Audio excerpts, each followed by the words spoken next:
Assalamualaikum warahmatullahi wabarakatuh. Selamat sore teman-teman semuanya. Kembali lagi ke kelas Berin Academy, Ruang Guru. Sebelumnya kenalin, nama aku sendiri Kak Azam. Bisa dipanggil Kak Azam atau dipanggil Bang Azam juga bisa kalau misalnya mau lebih akrab. Mungkin sebelum aku mulai pengajarannya, mungkin boleh tanya dulu. Ini kebetulan ada dua murid yang hadir di kelas ini. Kalau dengan adik sendiri namanya siapa? Nama saya Kinta. Oke, salam kenal Kintara. Kalau ada yang satu ini siapa namanya? Raffi. Oke, Raffi, salam kenal. Oke, jadi mumpung kita baru kenalan juga, jadi biar kita nanti untuk memulai sesi pembelajaran bisa lebih interaktif, jadi kita juga bawa santai, kita juga sambil bahasnya itu dengan komunikasi dua arah. Karena sebenarnya kebetulan juga mata pelajaran yang bakal kakak bawain atau yang bakal abang bawain itu adalah sejarah. Dimana kalau sejarah itu kan ilmu sosial, jadi kita lebih enak kalau misalnya kita saling interaksi bareng untuk saling bertukar pikiran, diskusi. Namun dengan kakak juga posisi sebagai guru itu tetap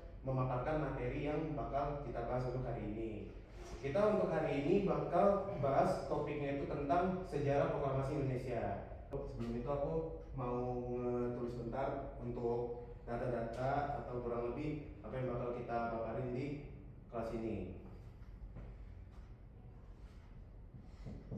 Jadi kita bakal bahas sejarah proklamasi Indonesia. Sebenarnya terlihat gak tulisannya? Terlihat ya? Oke, baik. Mungkin ditulis juga untuk tanggal sebelumnya. Untuk tanggal sendiri 9 Juli 2025 bersama dengan Kak Azam. Di tahun 1941, kalian pernah dengar ini nggak? Jepang itu mulai bertempur dengan Amerika itu karena apa? Kalau boleh tahu? Kayak peristiwa penyerangan apa kayak gitu, kalian pernah dengar nggak? Mungkin dari Raffi atau dari Kintara kayak gitu? Pearl Harbor. Ya, benar, Pearl Harbor. Jadi Pearl Harbor itu merupakan pangkalan militer atau angkatan lautnya Amerika Serikat di Hawaii, yang dimana Hawaii itu merupakan daerah kekuasaan dari Amerika Serikat. Dimana di Pearl Harbor itu adalah titik strategis di mana Amerika itu menguasai wilayah Pasifik, yang dimana juga bersenggolan dengan Jepang. Jadi teman-teman harus tahu dulu pada saat itu adalah Jepang itu sedang bersekutu dengan Jerman, atau yang bisa lebih familiar itu dikenal kayak Nazi Jerman Hitler, dan juga sama fasis Italianya Mussolini. Mereka bertiga bersama dengan Jepang yang dipimpin oleh Kaisar Hirohito, mereka itu membentuk suatu aliansi kekuatan untuk menguasai dunia. Nah, di mana itu men-trigger atau mengusik perhatian dari negara-negara seperti Prancis, seperti Inggris, seperti Amerika, seperti Belanda juga, yang akhirnya membentuk blok sekutu melawan blok poros. Blok poros itu yang isinya tiga, yaitu Jepang, Italia, dan Jerman. Oke, tahun 1941 itu ditandai dengan Pearl Harbor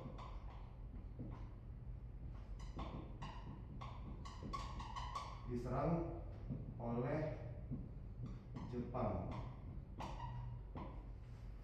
Nah, mungkin kalian bisa coba tebak, atau mungkin ada yang pernah baca atau pernah dengar kenapa Jepang ini menyerang Pearl Harbor. Oke, jadi kalau kita berkaca kembali ke sejarahnya adalah pada masa itu ketika dunia itu sedang dibelah kubu-kubunya ketika sedang berperang, Jepang itu sedang lagi jaya-jayanya. Mereka menginvasi Cina di daerah Manchuria, mereka juga menginvasi bagian-bagian Asia bawah, yang lain semacamnya kayak gitu. Dan Jepang ini sebenarnya terkenal dengan negara yang adidaya atau kuat, dengan militer yang kuat, namun mereka ini kurang dengan sumber daya alam. Nah, mungkin kalau kalian berdua sering dengar bahwa Indonesia ini kaya akan rempah-rempah. Rempah-rempah itu juga merupakan salah satu dari sumber daya alam itu sendiri. Di mana Jepang yang membutuhkan tanah baru, karena Jepang sendiri kan juga letak geografisnya kan agak terpencil ya. Dia kayak isinya tuh pulau-pulauan semua, yang ada Pulau Hokkaido dan Pulau Honshu, dua pulau yang besar itu. dia itu terisolasi di situ, di mana dia membutuhkan tetangga selain samudra atau laut itu sendiri yang mengelilingi Jepang itu. Mereka itu butuh tanah-tanah baru untuk mengambil sumber daya yang ada di tanah-tanah tersebut, seperti nikel atau minyak bumi atau gas alam dan sebagainya, atau batu bara ataupun juga bahkan rempah. Dan itu juga menjadi salah satu cikal bakal kenapa Jepang ingin menguasai Indonesia. Balik lagi, semua penjajah yang datang ke Indonesia itu hanya ingin rempah-rempah menguasai Indonesia agar mereka mengamankan komoditas yang diproduksi di Indonesia atau yang tumbuh alami di Indonesia. Nah, Pearl Harbor itu notabene merupakan pangkalan militer Amerika Serikat. Tapi kan kalau kita bahas secara logika, berarti kan kalau misalnya Jepang menyerang Pearl Harbor berarti menyerang Amerika dong. Kenapa Jepang bisa menyerang Amerika? Karena sesimpel bahwa ketika Jepang berada di kubu yang berlawanan dengan Amerika, Amerika itu memberlakukan embargo. Embargo itu adalah memblokade atau melarang atau menutup akses ekspor impor ke negara luar, yang dimana dalam artinya adalah Jepang tidak akan mendapatkan resource atau sumber daya alam dari Amerika, dan Amerika memiliki pengaruh yang sangat kuat ke negara-negara lainnya. Itu juga akhirnya memerintahkan atau mempengaruhi negara-negara lain itu untuk juga memperlakukan blokade kepada Jepang agar Jepang itu tidak dapat menguasai atau tidak dapat melakukan transaksi untuk mendapatkan sumber daya alam dari negara yang ingin dia incar atau yang dia ingin berhubungan. Reaksi Jepang marah jadinya. Jepang marah dan akhirnya Jepang menyerang Pearl Harbor sebagai bentuk dari dimana dia merasa kesal sama Amerika karena kebijakannya telah merugikan Jepang, dan sebagai bisa dibilang pelampiasan, dan ini juga merupakan cikal bakal dari Perang Pasifik. Nah, Pearl Harbor diserang oleh Jepang dan akhirnya dia menyebabkan Perang Pasifik.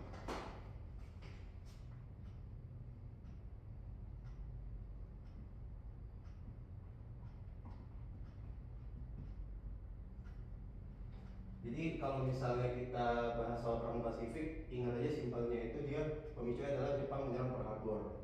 Nah, ini juga merupakan awal mula dari Jepang mulai menginvasi daerah-daerah di Asia. Dia menginvasi daerah-daerah di Asia, termasuknya juga Indonesia. Nah, ketika Jepang yang sudah menyerang Pearl Harbor dan mereka memang di saat itu menang, mereka mulai menguasai Laut Pasifik atau Samudra Pasifik, di mana dia bebas mau naik ke atas atau mau ke samping atau ke bawah, di mana dalam artian ke bawahnya adalah di Indonesia. Indonesia yang harus kalian tahu saat itu masih dikuasai oleh Belanda. Indonesia pada tahun 1941 itu masih dikuasai oleh Belanda. Namun singkat cerita, Jepang ini telah menerapkan teknik spionase. Teknik spionase atau spionage itu dalam artian adalah teknik memata-matai. Jadi kalau misalnya kalian pernah dengar istilah spy atau mata-mata, nah itu juga asal kata dari teknik spionase itu. Jadi di tahun 1942 Jepang memata-matai Indonesia.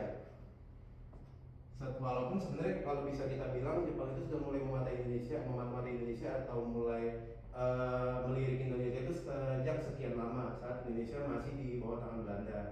Namun yang harus kalian tahu, saat Perang Dunia Kedua sedang berjalan, Jepang itu mendapat dukungan politik dan moral yang kuat dari sekutunya juga seperti Jerman atau juga Italia, yang akhirnya membangkitkan moral mereka untuk mengekspansikan atau memperluas wilayahnya sampai ke wilayah Asia yang salah satunya Indonesia, di mana akhirnya pada tahun 1942 Jepang mengambil alih Indonesia dari tangan Belanda.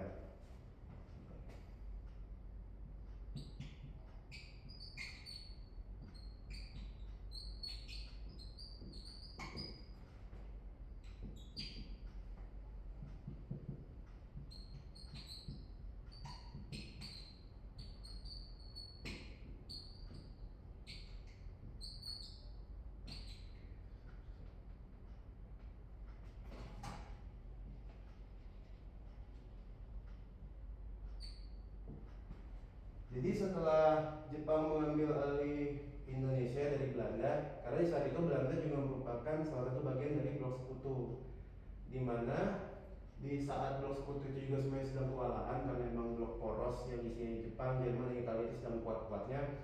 Belanda harus merelakan Indonesia jatuh ke tangan Jepang. Nah, yang jadi perhatian menariknya adalah kalau yang kalian tahu dari tahun berapa sampai tahun berapa Jepang menjadi Indonesia? Cuma 3,5 tahun ya Kak. Cuma 3,5 tahun ya, berarti dari tahun 1942 sampai 1945. Untuk tambahannya lebih tepatnya Jepang itu mulai menduduki Indonesia pada tanggal 8 Maret 1942.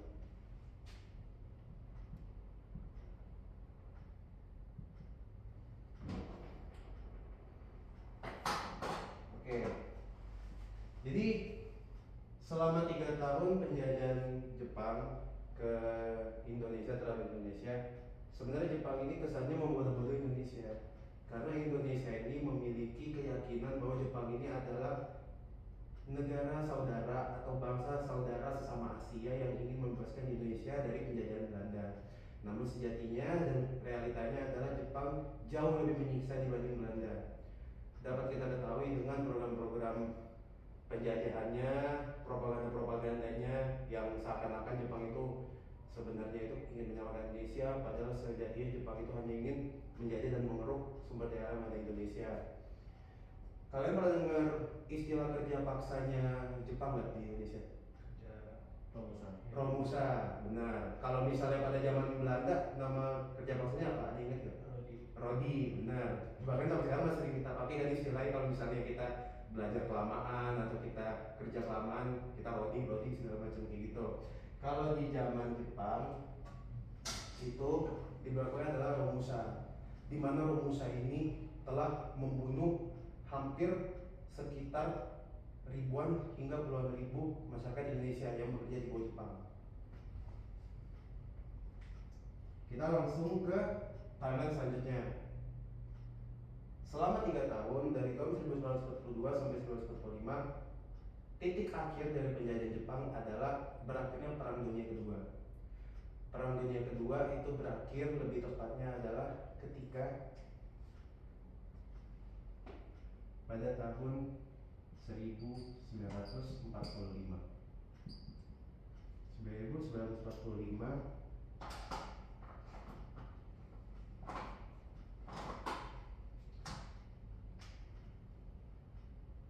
pada tanggal 6 Agustus. Ada yang bisa tebak atau ada yang pernah ingat pada 6 Agustus 1945 ada terjadi kejadian apa di Jepang? Bom Hiroshima dan Nagasaki. Ya betul. Yang tanggal 6 Agustus itu Hiroshima pada Nagasaki. Hiroshima. Nah, jadi setelah kurang lebih 6 tahun atau 6 tahun sejak Perang Dunia Kedua bergilir, atau kalau misalnya, jadi bisa dibilang di dalam cerita ini memang Jepang dan Amerika ini ibarat musuh bebuyutan ya. Jadi pada tanggal 6 Agustus 1945 Amerika Serikat menjatuhkan bom atom pertamanya di Hiroshima.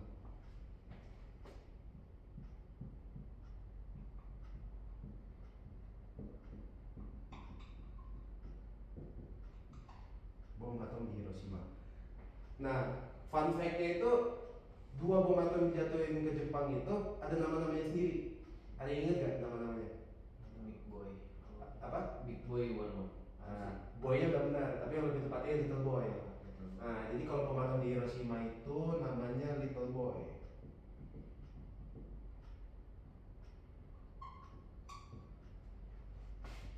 Ini bom atom pertama.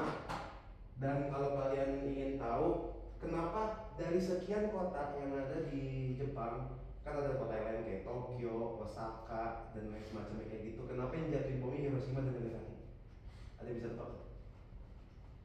Nggak tahu.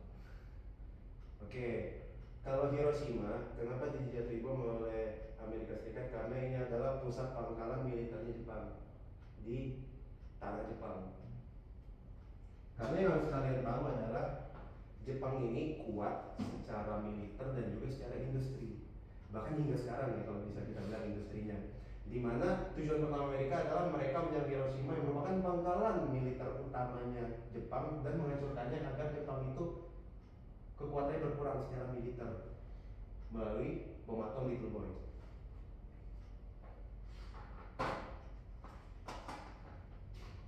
Kemudian kita lanjut lagi. Tadi udah seperti mention, lanjut lagi lah di tahun 1945 bom atom di Nagasaki.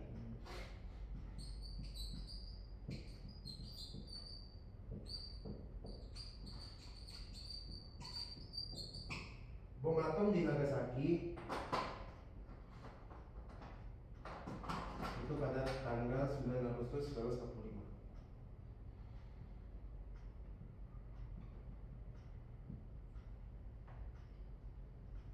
Adapun juga kalau untuk namanya merupakan tadi kan kalau misalnya yang Hiroshima Little Boy, kalau yang Nagasaki tahu nggak apa namanya? Apa?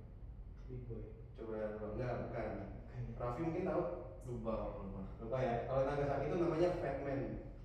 Apa? Fat Man. Batman. Fat Man. Jadi kalau yang di Hiroshima namanya Little Boy, kalau di Nagasaki namanya Fat Man. Oke, ini mungkin kita ganti warnanya aja biar kita lebih enak ya. Bedanya kalau istilah segala macam gitu. Kalau Hiroshima itu dia Little Boy, dan kalau untuk Nagasaki ini dia namanya Fat Man.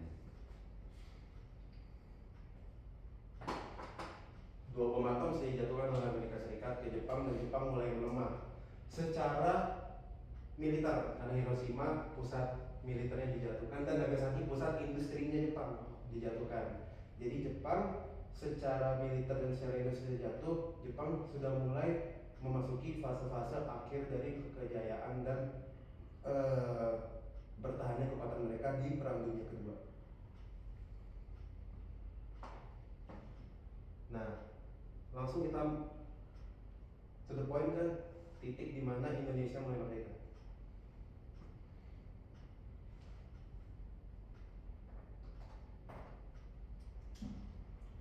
Oke, mungkin kalau untuk yang di bagian ini sejatinya merupakan gambaran situasi di dunia. Nah, sekarang kita fokus ke gambaran di Indonesia.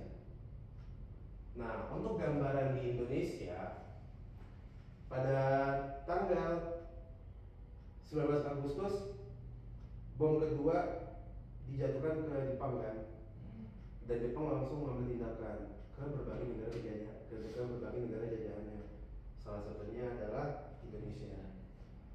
Nah, pada tahun 1945 tahun yang sama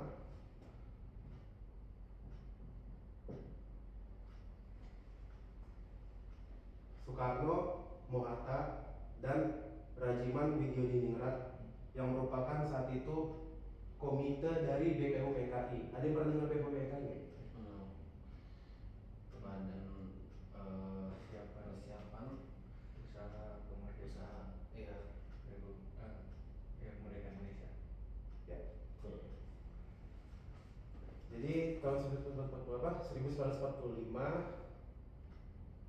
Soekarno, Mohatta, dan Rajiman dipanggil ke suatu daerah namanya Dalat, kota Dalat di Vietnam. Dipanggil ke Dalat.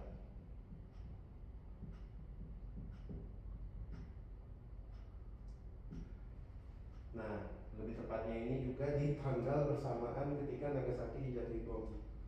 Berarti pada tanggal 9 Agustus.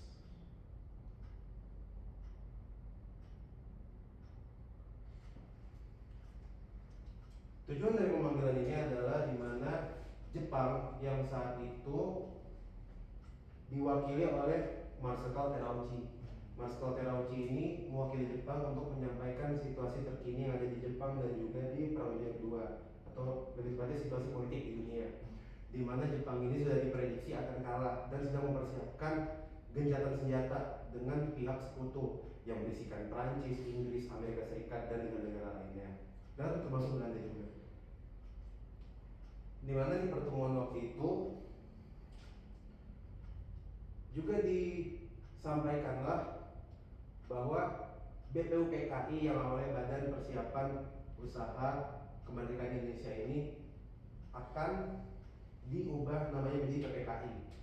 Jadi yang awalnya itu sebagai konsep semata akhirnya mulai dipersiapkan secara teknis atau dipersiapkan secara nyatanya, di mana akan dibentuklah suatu panitia persiapan kemerdekaan Indonesia yang bernama PPKI. Ada yang pernah dengar PPKI? Panitia Persiapan Kemerdekaan Indonesia.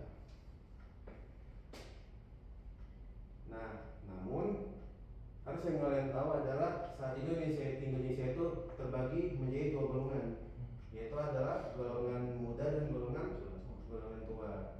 Kalau golongan tua itu isinya seperti Soekarno, Muhatta, Rajiman juga.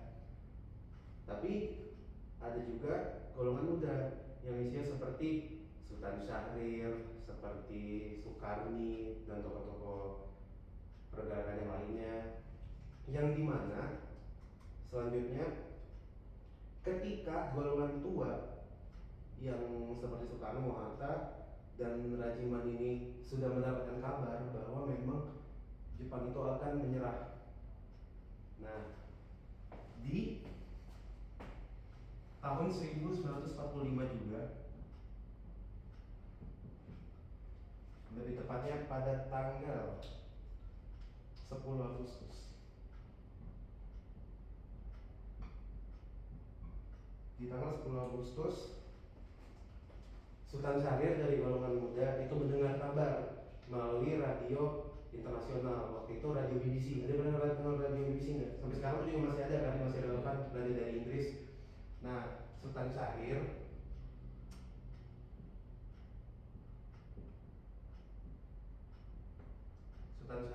itu mendengar kabar kekalahan Jepang.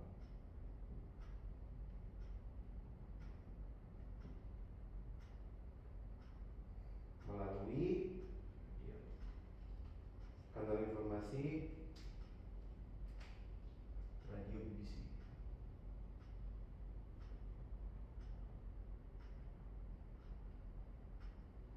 Oke, sip. Jadi pada tanggal 10 Agustus golongan muda yang memang masih di Indonesia, karena kan yang ikut ke Vietnam itu cuma Soekarno, Muhatta, sama Rajiman kan. Nah, di mana pada saat itu ketika golongan muda itu sudah mendengar, mereka ini mulai menyiapkan strategi, khususnya juga untuk mendesak golongan tua untuk segera memerdekakan Indonesia. Mendesak golongan tua untuk segera memerdekakan Indonesia. Dan sepulangnya Soekarno dan Muhatta Rajiman ke Indonesia, Sultan Syahrir beserta golongan-golongan mudanya itu menyampaikan bahwa Jepang sudah kalah. Kita harus segera mempersiapkan, kita harus ambil inisiatif untuk Indonesia ini merdeka dengan secepatnya. Di mana secara resmi Jepang itu menyerah dan kalah di Perang Dunia Kedua. Itu lebih tepatnya pada tahun yang sama, 1945,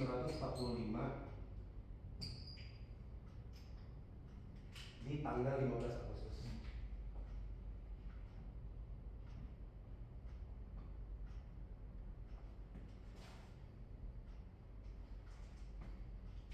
Di tanggal 15 Agustus, Jepang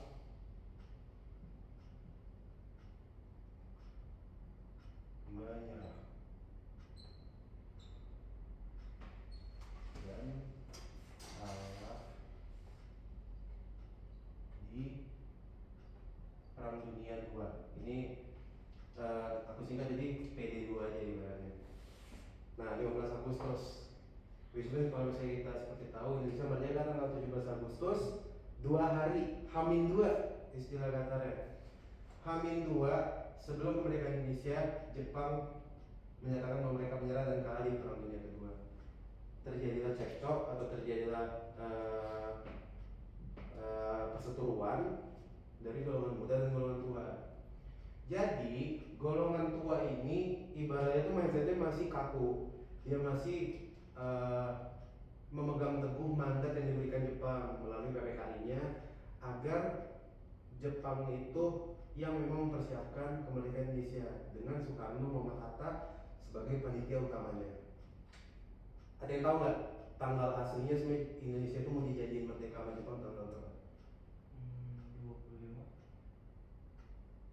Hampir tepat. Raffi bisa tebak nggak? 20 Agustus. 20 Agustus. Masih agak jauh. Yang tebakan Gintara tadi hampir mendekati, tapi kurang lebih kalian hampir benar semua. Lebih tepatnya tanggal 24 Agustus. Jadi sebenarnya Jepang itu sudah menjanjikan kemerdekaan Indonesia itu akan diberikan oleh Jepang pada tanggal 24 Agustus. Itu yang juga diikuti oleh golongan tua, oleh Rombongan Soekarno dan Muhammad Hatta.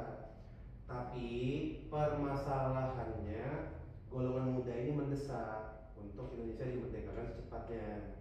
Ya akan menjadi cikal bakal kenapa Indonesia merdeka 17 Agustus. Walaupun kalau kita mau bahasnya secara pragmatis emang agak buru-buru kan hitungannya untuk mempersiapkannya itu. Tapi sebenarnya kalau secara yuridis adalah pengakuan langsung dari rakyat Indonesia bahwa mereka itu seluruhnya memang sudah merdeka. At least dunia sudah mengetahui bahwa Indonesia itu menyatakan merdeka. Karena ketika Jepang kalah dari blok sekutu, otomatis Indonesia udah nggak dijajah Jepang lagi. Indonesia udah nggak dijajah Jepang lagi. Ya akhirnya berlanjutlah pada tanggal 16 Agustus. Lanjut 45 tanggal 16 Agustus.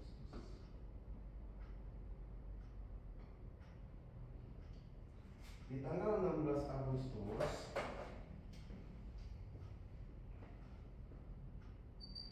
Soekarno, ada yang bisa tebak gak? Pada tanggal 16 Agustus ini kejadian atau peristiwa apa yang terjadi? Penculikan Soekarno dan Muhammad Hatta ke daerah bernama Rengas Dengklok. Rengas Dengklok itu sekarang merupakan kelurahan di Kabupaten Karawang. Kabupaten Karawang. Nah, Soekarno dan Hatta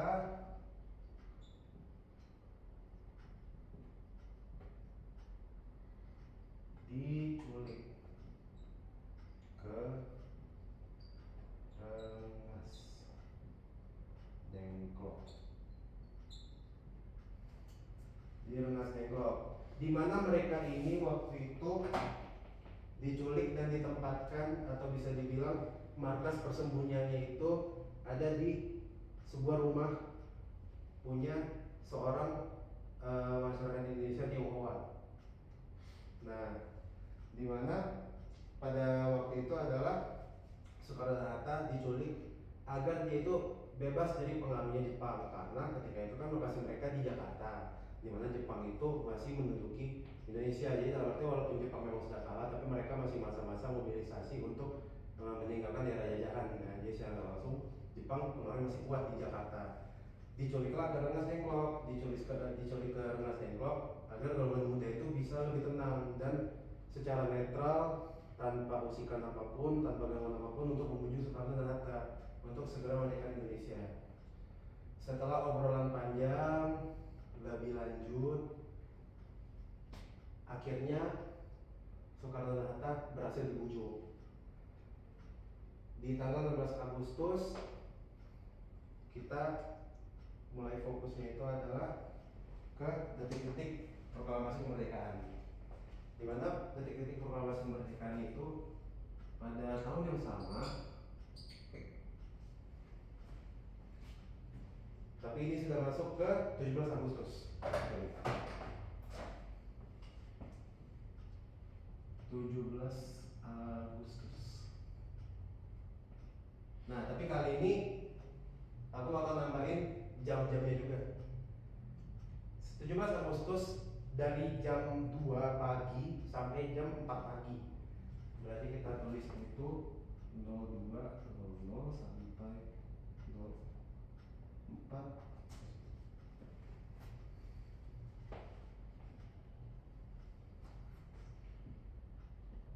4.00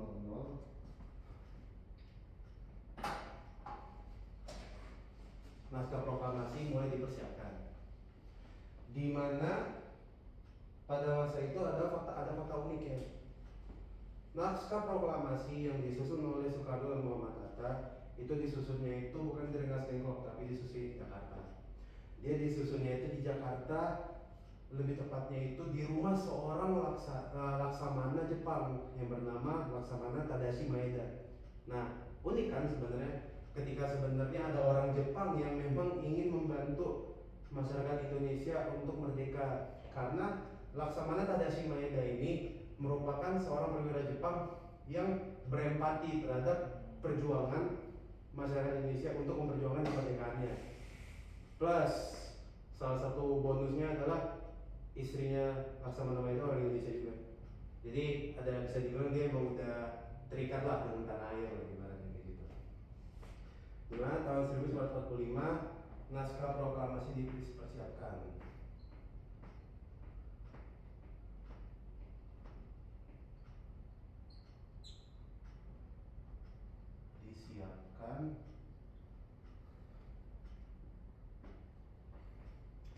Di rumah Laksamana Maeda.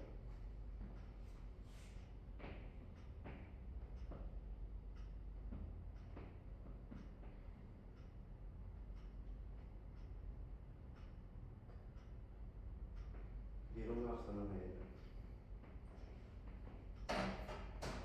Oke, ini kita udah mulai masuk ke ujung akhir dari babak perjuangan proklamasi Indonesia. Nah, jadi naskah proklamasi Indonesia itu mulai dipersiapkan dengan Soekarno dan Muhammad Hatta yang menandatangani mewakilkan masyarakat Indonesia atau rakyat Indonesia bahwa mereka telah merdeka. Niatnya adalah teks proklamasi akan dibacakan di pagi menjelang siang, lebih tepatnya jam 10. Nah, sebenarnya rencana awalnya itu adalah teks proklamasi Indonesia itu mau dibacakan di suatu lapangan yang emang jadi tempat perkumpulan atau kegiatan seremonial biasanya berlangsung di Jakarta. Cuma masalah lapangan itu masih dijaga ketat oleh Jepang dan pengaruh Jepang masih kuat di situ. Jadi kalau misalnya ada gerakan-gerakan proklamasi dari Indonesia, Jepang mungkin nggak bakal tinggal diem dong pastinya. Karena mungkin Laksamana Maeda mungkin membantu, tapi itu atas dasar keinginan dia sendiri. Tapi perintahnya adalah Jepang nggak boleh membiarkan Indonesia merdeka dulu kan, karena harusnya sesuai dengan rencana mereka yang awal 24 Agustus. Nah, akhirnya diusulkanlah ide bahwa dikumandangkan saja di rumahnya Soekarno. Rumah Soekarno ada yang pernah dengar nggak atau pernah ingat kalau misalnya pernah dikasih tahu alamatnya di mana? Pegangsaan Timur. Jalan apa? Sorry? Pegangsaan Timur. Jalan Pegangsaan Timur, nomor 56 di Jakarta Pusat. Oke, thank you Bintara. Jadi di penghujung akhirnya adalah tahun 1945. Ada tanggal 17 Agustus.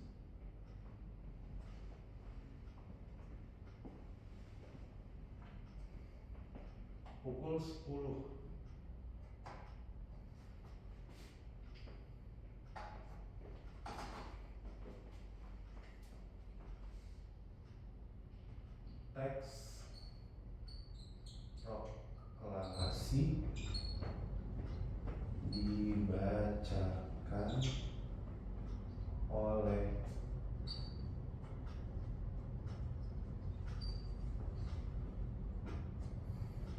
Teks proklamasi dibacakan oleh Soekarno di rumahnya di Jalan Pegangsaan Timur.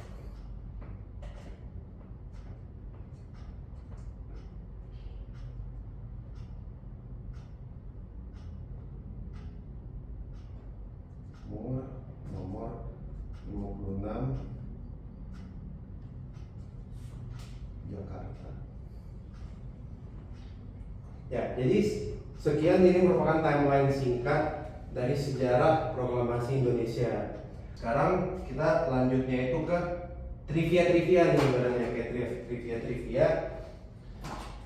Kalian pada penasaran kan kayak ibaratnya itu sebenarnya siapa sih orang-orang di balik penyusunan teks proklamasi Soekarno segala macam kayak gitu. Nah, yang pastinya kita akan bahasnya itu ke materi yang baru. Nah, di mana materinya adalah orang-orang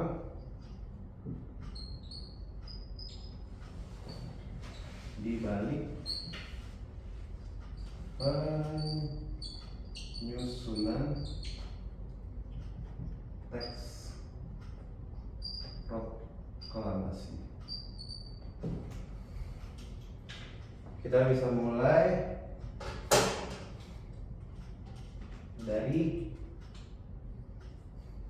yang menyusun secara langsung. Yang menyusun.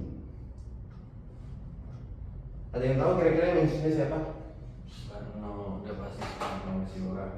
Soekarno, Hatta, Muhammad Hatta, Syahrir, Syarif enggak? Amir Syarifuddin. Apa? Amir Syarifuddin. Enggak, bukan. Ada satu nama yang mungkin kalian pernah dengar juga, Ahmad Subarjo. Ya, oke. Mungkin kalau pernah dengar. Jadi yang menyusun itu adalah Soekarno,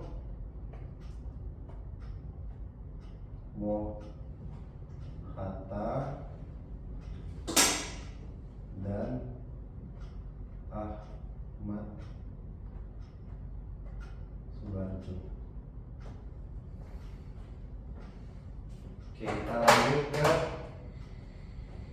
yang mengetik. Ada yang tahu yang mengetiknya? Nggak tahu. Soekarno. Oke, sorry. Teh Raffi nggak tahu. Belum tahu. Kalau Kintar teh nyebutnya apa? Soekarno. Soekarni, kurang tepat. Siapa lagi yang mungkin Kintar ada ingat kayak gitu? Enggak ingat. Ya, ya. Oke, jadi kalau yang mengetiknya itu adalah Saiti Meli. Ah, saya cuma. Dia adalah orang yang mengetik teks proklamasi yang disusun dan dirumuskan oleh Soekarno dan Muhammad Hatta itu bersama dengan Ahmad Subarjo tadi yang udah aku sebutin. Di mana awalnya sebenarnya perumusannya itu hanya dari tulisan tangan doang dari Soekarno dan Muhammad Hatta, dan akhirnya diketik agar jadi formal, jadi resmi, yang akhirnya bisa dicetak dan digunakan secara resmi. Yang mengetik adalah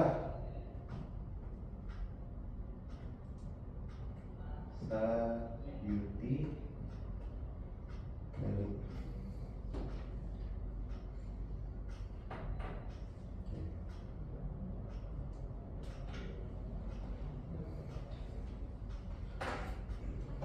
Nah, cuma yang tadi kita sempat sebutin Soekarni namanya kan, dia itu bukan yang mengetik naskah, tapi dia memiliki peran yang sebenarnya bisa dibilang nggak kalah penting.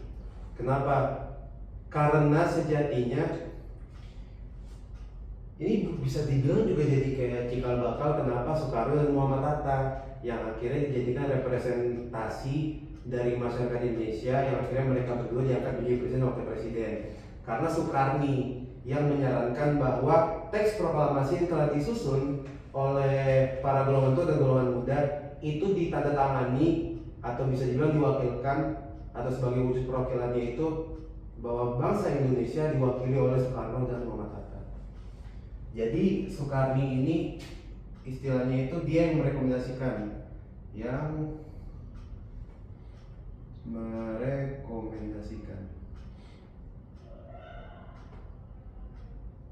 dasi tanda tangan teks oleh Soekarno dan Hatta.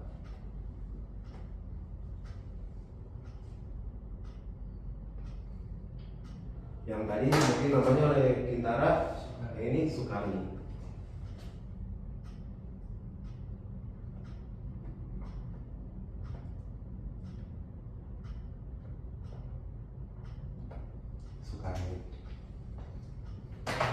Oke, ini kalau untuk teks yang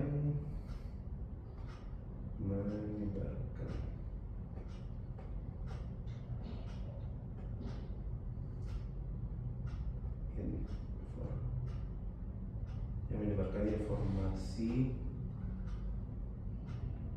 Proklamasi.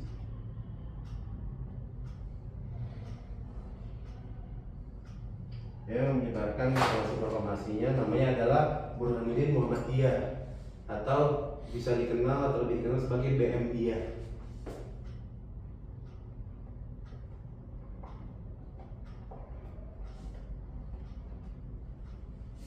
Ada yang tahu nggak siapa yang ngejahit bendera merah putih?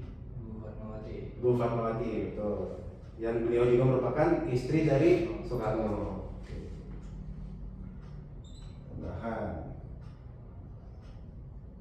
penjahit bendera merah putih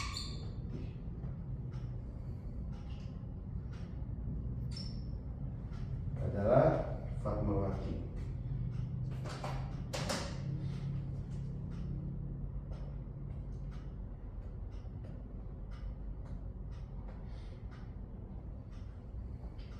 Yang merupakan juga istri dari Soekarno.